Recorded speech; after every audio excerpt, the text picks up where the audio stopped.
Bismillahirrahmanirrahim. Assalamualaikum warahmatullahi wabarakatuh. Waalaikumsalam warahmatullahi wabarakatuh. Baik teman-teman, terima kasih untuk waktunya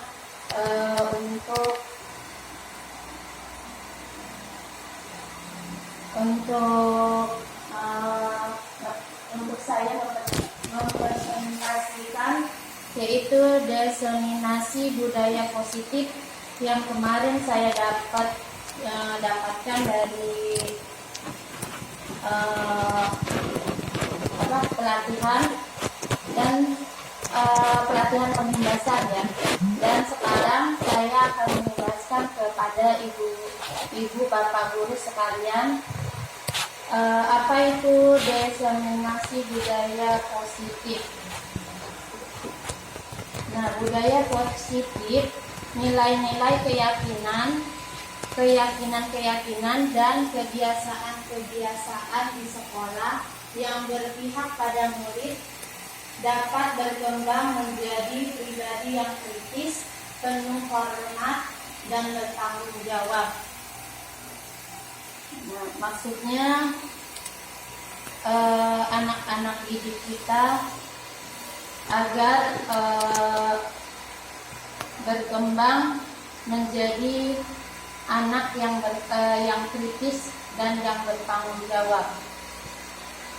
Kemudian pertanyaan pematik, setuju atau tidak setuju. Ini saya akan bertanya kepada ibu-ibu. Nah, ibu bapak, hukuman dapat mendisiplinkan anak. Yang kedua, pemberian hukuman dengan hal positif seperti membaca atau membersihkan halaman sekolah dapat meningkatkan disiplin.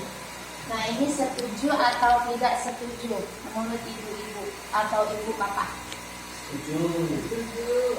Kemudian memberi penghargaan dapat meningkatkan motivasi belajar anak. Setuju.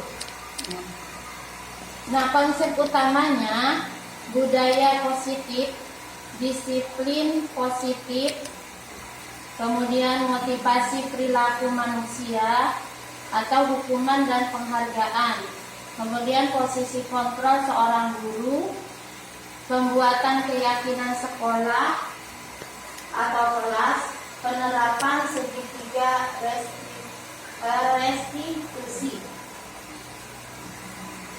Nah, perubahan paradigma kegiatan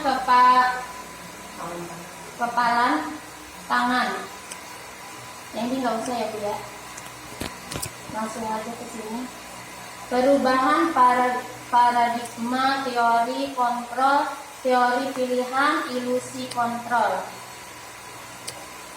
Ilusi guru mengontrol murid. Ilusi bahwa kritik dan membuat orang merasa bersalah dapat menguatkan karakter. Ilusi bahwa semua penguatan positif efektif dan bermanfaat. Ilusi bahwa orang dewasa memiliki hak untuk memaksa. Nah, jadi kemarin saya mendapatkan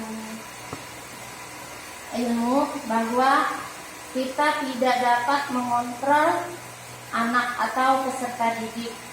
Jadi yang dapat mengontrol itu adalah anak peserta didik itu sendiri. Gitu. Jadi kita sebagai guru tidak dapat mengontrol anak tersebut. Nah, perubahan paradigma stimulus respon teori kontra atau teori pilihan. Siapa sesungguhnya yang memiliki kontrol? Kita mencoba mengubah orang agar berpandangan sama dengan kita. Teori kontrol pilihan. Kita berusaha memahami pandangan orang lain tentang dunia. Kemudian stimulus respon perilaku buruk dilihat sebagai suatu kesalahan.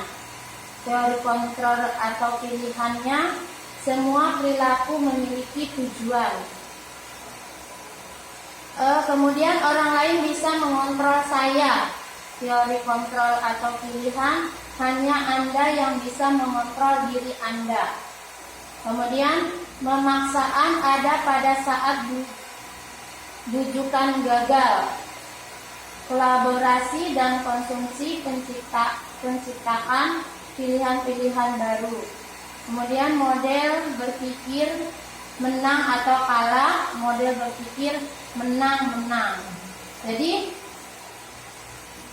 Ibu Bapak, stimulus respon ini, jadi maksudnya yang saya pahamin, jika anak mempunyai kesalahan, jadi kita tidak boleh langsung menghakimi.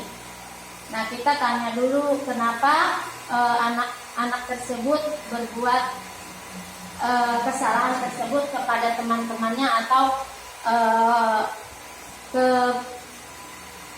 sedang bermain membuat kesalahan gitu. Terus apakah mana disiplin itu? Ini jangan berarti masalah. Kalau disiplin ada bisa.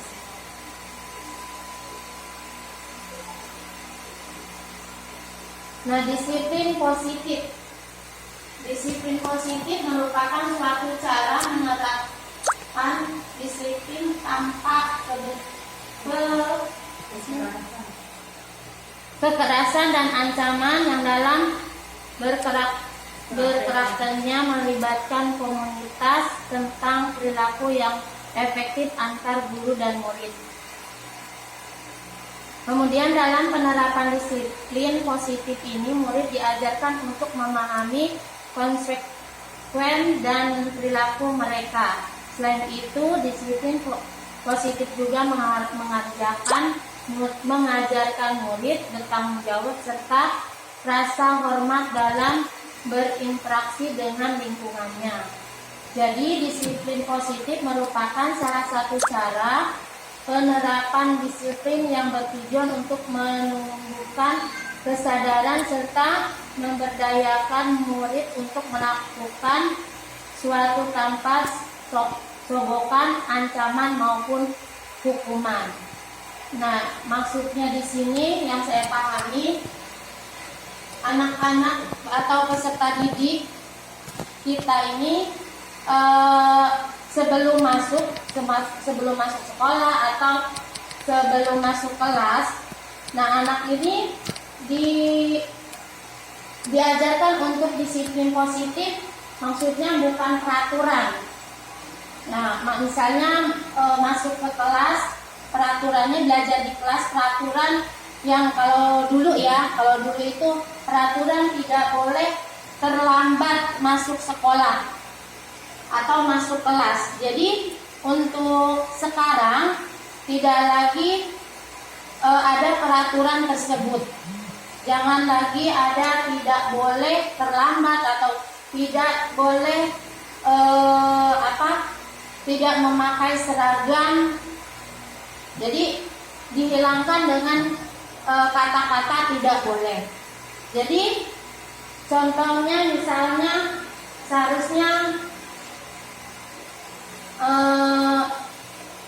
masuk kelas tepat waktu gitu. Terus jujur, atau misalnya kita tanya dulu anak-anaknya sebelum belajar membuat keyakinan kelas. Misalnya kita tanya dulu anak-anaknya, kalian mau seperti apa sih di kelas kalian gitu. Atau kan anak-anak kan ada yang pengen pokoknya belajar, pengen yang senang bu guru atau pak guru. Nah, kita jadi ngikutin apa maunya anak-anak. Nah, dengan cara itu kita harus membuat keyakinan kelas dengan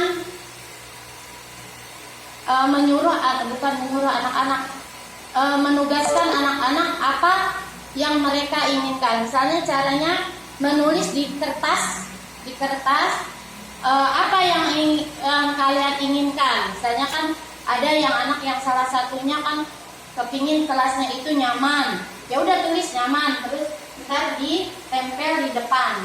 Atau yang salah satunya apa tempel di depan, terus kita simpulkan mau apa anak-anak di kelas ini.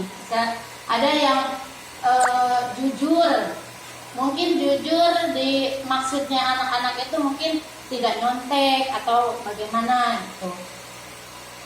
Terus di kelas pengen nyaman, kan kalau anak-anak suka iseng gitu ya, dia sedang belajar asik malah teman-temannya iseng. Nah, maksud anak-anak itu mungkin pengen nyaman, gak ada lagi yang temennya yang iseng atau yang suka ngerjain atau bagaimana. Jadi disiplin positif merupakan salah satu cara menerapkan disiplin yang bertujuan untuk menumbuhkan kesadaran serta memperdayakan murid untuk melaksanakan sesuatu tanpa sogokan. Jadi enggak lagi anak-anak itu di kelas jadi bukan takut peraturan. Jadi mereka sendiri yang membuat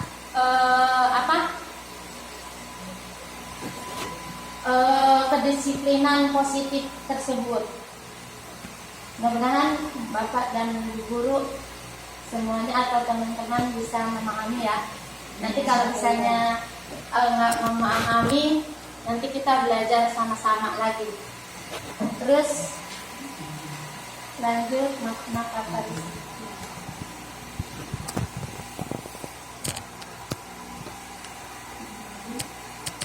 Nah, motivasi perilaku manusia, dorongan yang timbul pada diri seorang secara sadar atau tidak sadar untuk melakukan suatu tindakan dengan tujuan tertentu. Nah, ini pilihannya eksternal dan tujuan disiplin positif. Nah, ini eksternalnya untuk menghindari ketidaknyamanan atau hukuman apa yang akan terjadi apabila saya tidak melakukannya. Kemudian untuk mendapat imbalan dari orang lain, instruksi apa yang akan saya dapatkan apabila saya melakukannya. Jadi internal di kelas atau di sekolah. Jadi kalau dulu kan peraturan nih, gimana ya kalau seandainya saya tidak memakai seragam, nanti dihukum sama Pak Guru atau sama Ibu Guru. Nah, jadi dengan tindakan disiplin positif tadi, akhirnya anak-anak menjadi bertujuan disiplin positif untuk menghargai diri sendiri. Saya akan menjadi orang yang seperti apa bila saya melakukannya. Jadi anak-anak itu setelah membuat keyakinan kelas atau keyakinan sekolah, jadi mereka tidak ketakutan lagi kalau tidak pakai seragam. Maksudnya itu, jadi dia pakai seragam itu sudah dia sendiri yang membuat peraturan itu. Sebenarnya bukan peraturan apa ya? Kesadaran sendiri. Saya kan kemarin sudah membuat keyakinan kelas untuk disiplin, untuk memakai baju seragam yang sesuai dengan hari-harinya. Jadi dia kesadaran sendiri untuk melakukan kewajibannya tersebut. Lanjut ya. Dihukum oleh penghargaan. Bahwa penghargaan berlaku sama dengan hukuman dalam arti meminta atau membujuk seseorang melakukan sesuatu untuk memenuhi suatu tujuan tertentu dari orang yang meminta atau membujuk. Dorongannya eksternal dan ada faktor ketergantungan beberapa dampak dari pemberian penghargaan. Jadi misalnya pengaruh jangka pendek dan jangka panjang. Penghargaan menghukum. Penghargaan mengurangi ketepatan. Penghargaan tidak efektif. Penghargaan merusak hubungan. Jadi contohnya yang saya pahami, misalnya anak didik kita itu mendapatkan nilai yang bagus, nilai yang bagus misalnya 100 atau 80. Nah, kita sebagai guru pendidik, nah si anak ini dapat nilai yang bagus nih. Nah, saya mau kita kasih hadiah misalnya buku. Setiap dia mendapatkan nilai yang bagus, kita kasih hadiah. Ternyata hadiah itu untuk anak peserta didik ini adalah hukuman. Ya, jadi tidak efektif untuk diberikan atau diberikan kepada anak peserta didik kita. Malahan menjadi perusak keinginan menjadi anak yang berprestasi. Kemudian bentuk program kebajikan. Dalam memberikan apresiasi atau pengakuan perlu diingat beberapa hal. Beri dukungan secara khusus, beri pengakuan secara pribadi, beri pengakuan kepada semua murid atau pergantian, beri pengakuan secara konsisten, fokus pada proses. Kemudian contoh pengakuan apresiasi kebajikan. Misalnya di sini ada pembuka, nilai kebajikan, situasi. Kemarin saya perhatikan rasa empatimu besar sekali. Kemudian situasinya pada saat menolong murid baru di kelas kita. Kemudian saya menghargai, kemudian nilai kebajikannya, kepedulianmu. Situasinya pada saat kamu membantu teman-temanmu di tugas kelompok. Kemudian terima kasih untuk nilai kebajikannya, rasa tanggung jawabmu. Situasi pada saat kamu memungut kertas-kertas yang berserakan di lantai. Nah, maksudnya contoh pengakuan apresiasi kebajikan ini misalnya contohnya anak peserta didik kita menolong temannya misalnya jatuh, kemudian dia nolongin temannya tersebut. Nah, dengan apresiasi kita itu dengan bahasa tubuh aja, anak-anak itu akan senang, misalnya jempol, bisa gitu, bagus, kamu pinter, bisa gitu. Nah, terus misalnya lagi anak-anak kita itu memungutin sampah karena di kelasnya atau di lingkungan sekolahnya itu banyak sampah. Nah, anak-anak kita itu ngambilin. Nah, kita sebagai pendidik atau guru, kita kasih apresiasinya dengan pujian. Kamu bagus, kamu pinter, misalnya pokoknya yang baik-baik lah kita kasih tahu ke anak-anak bahwa tindakan mereka itu atau tindakan dia itu bagus sekali. Terus ini konsep disiplin dengan identitas gagal. Nah, hukuman meyakinkan, tidak nyaman, murid takut, kemudian memaksa, kemudian murid akan menyembunyikan kesalahan, murid menjadi rendah diri. Nah, dengan hukuman, nah kita akan misalnya anak didik kita atau peserta didik kita membuat kesalahan. Nah, terus kita hukum. Dengan hukumnya misalnya menulis saya tidak akan nakal lagi, misalnya sampai 1 buku. Nah itu hukuman tersebut melakukan seperti itu, ternyata itu hukuman buat mereka. Jadi sehingga mereka itu tidak nyaman atau tidak suka dengan hukuman tersebut. Terus kalau penghargaan tidak efektif, merusak hubungan, kemudian memalikan ya, kemudian menghukum dengan ranking, merampas hak menghargai dirinya. Jadi penghargaan itu misalnya penghargaan ranking, kan kalau sekarang udah nggak ada ranking ya.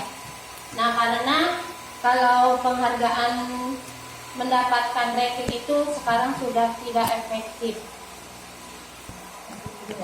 Nah sekarang saya mau bertanya kepada ibu bapak atau teman-teman sekalian, hukuman sama konsekuensi. Sesuatu yang menyakitkan harus terjadi.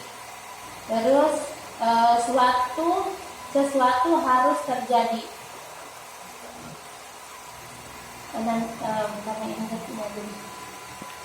Tugas perbedaan hukum dan konsekuensi.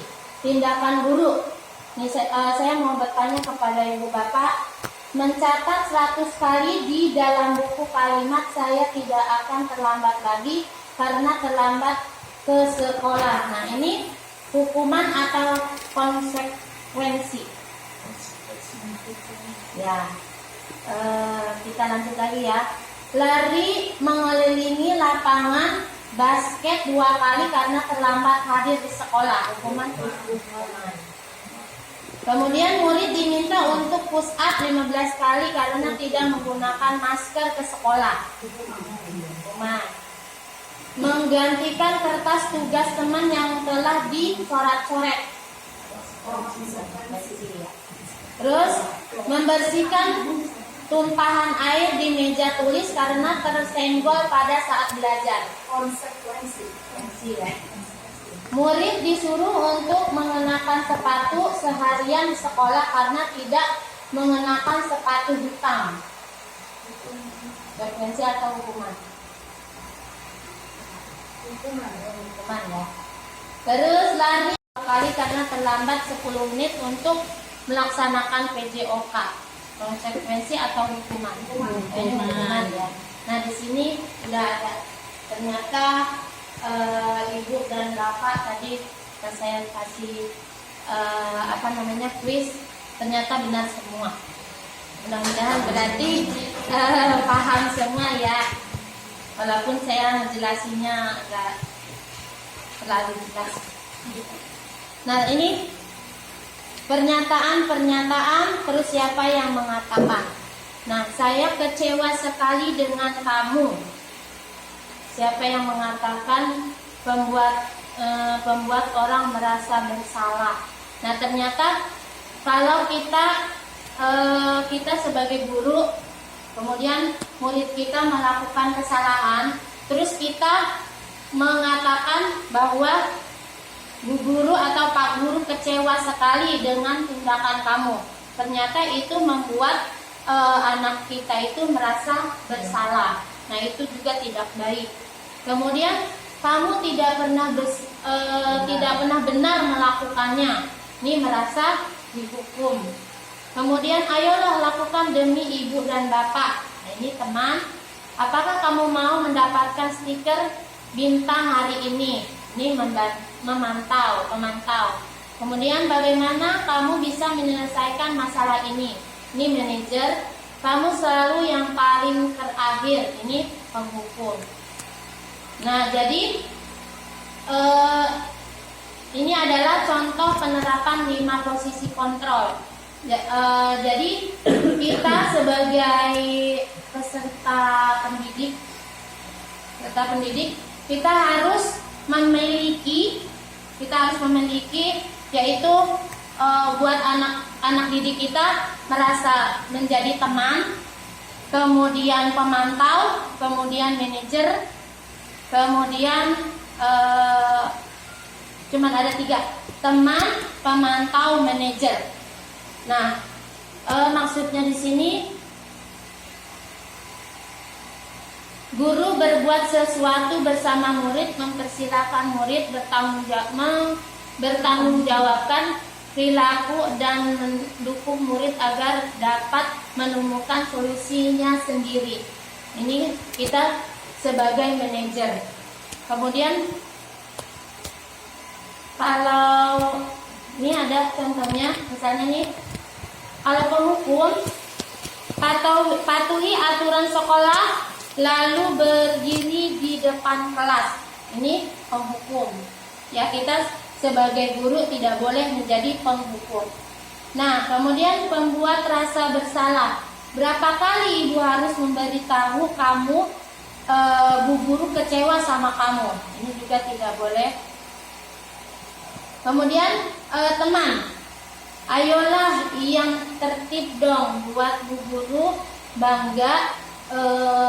Kali ini tidak apa-apa kamu melanggar tata tertib, tapi lain kali jangan ya. Nah, ini kita peserta sebagai pendidik kita menjadi teman. Nah, terus pemantau, kamu sudah melanggar apa aturan dan konsekuensinya. Jadi kalau seandainya misalnya anak kita mendapat atau memiliki masalah, kita pantau aja, kamu berbuat apa tadi, kamu tadi membuat kesalahan apa. Jadi kita memantau. Nah, terus kalau manajer, apakah kamu tahu kesalahan kamu? Kira-kira bagaimana kamu akan memperbaikinya? Nah, kalau seperti itu kita diibaratkan menjadi manajer. Nah, keyakinan sekolah kelas, mengapa tidak peraturan saja, mengapa harus keyakinan kelas? Nah, yang saya maksudkan tadi yang ini, keyakinan sekolah kelas. Nah, mungkin hanya sampai di sini yang saya sampaikan kepada ibu bapak atau teman-teman sekalian. Mudah-mudahan apa yang saya sampaikan tadi bisa diterima dan bisa dipahami.